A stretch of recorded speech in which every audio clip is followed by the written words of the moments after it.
எந்த பாவத்தை செய்கின்றோமோ அந்த பாவத்திலிருந்து முற்றிலுமாக நம்மை நாம் விலக்கி கொண்டு இருக்க வேண்டும். உதாரணத்துக்கு ஒரு மது அருந்துவதற்கு ஒரு பாவ மன்னிப்பு தேடுறாருன்னு வச்சுக்குவோம். ஆனா அவர் என்ன செய்யல?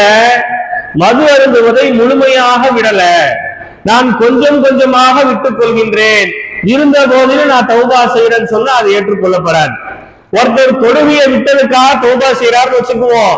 தொழுகையை முழுமையாக நிறைவேற்றி கொண்டே இருக்கக்கூடிய நிலையில் அவர் தௌபா செய்ய வேண்டும்.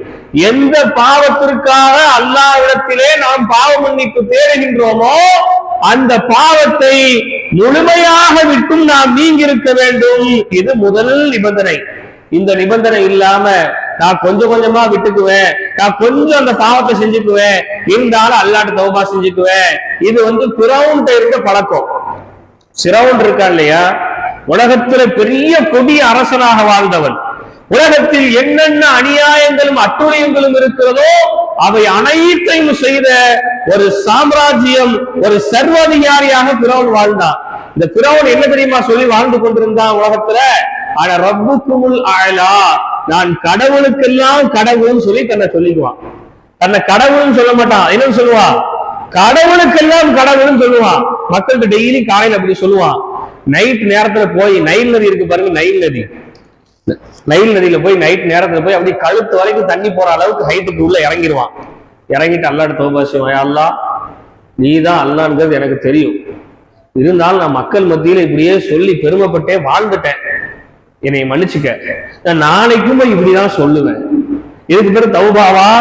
அதனாலதான் கடைசி நேரத்துல பிறவுன் லா இலாஹ இல்லல்லாஹ் மூசா ரசூலுல்லாஹ்னு சொல்ல வரும்போது ஜிப்ரீல் அப்படியே மண்ணள்ளி வாயில போட்டாங்க. நைல் நதி மண் இருக்குல்ல, மண்ணள்ளி அப்படியே வாயில வச்சு திணிச்சாங்க. என்ன உனக்கு லா இலாஹ இல்லல்லாஹ் மூசா ரசூலுல்லாஹ்?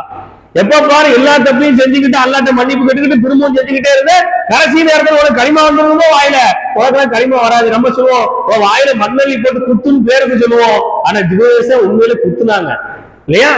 அப்ப எந்த பாவத்தை செய்கின்றோமோ அந்த பாவத்தை விட்டு முழுமையாக நாம் விலகி கொள்ள வேண்டும். அப்படி விலகி கொண்டுதான் அல்லாஹ்விடத்தில் நாம் தௌபா செய்ய வேண்டும். இரண்டாவது நிபந்தனை என்ன தெரியுமா?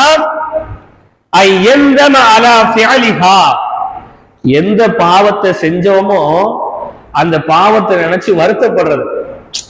ஆஹா, ஒரு நோன்பை விட்டுட்டோமே, ஆஹா இன்னைக்கு தராவிக்கு போகாம விட்டுட்டோமே அப்படின்னு வருத்தப்படுறது. அந்த வருத்தம் உள்ள இருந்தாதான் அல்லாஹ்ட்ட மனமுருகி தௌபா செய்ய முடியும். செஞ்ச பாவத்துல எந்த வருத்தமும் இல்லைன்னு வைங்களேன், ஏதோ பேருக்கு பேரு கூட்டத்தோட கூட்டமா ஒரு ஆமின்னு சொல்லிட்டு அப்படி எஞ்சி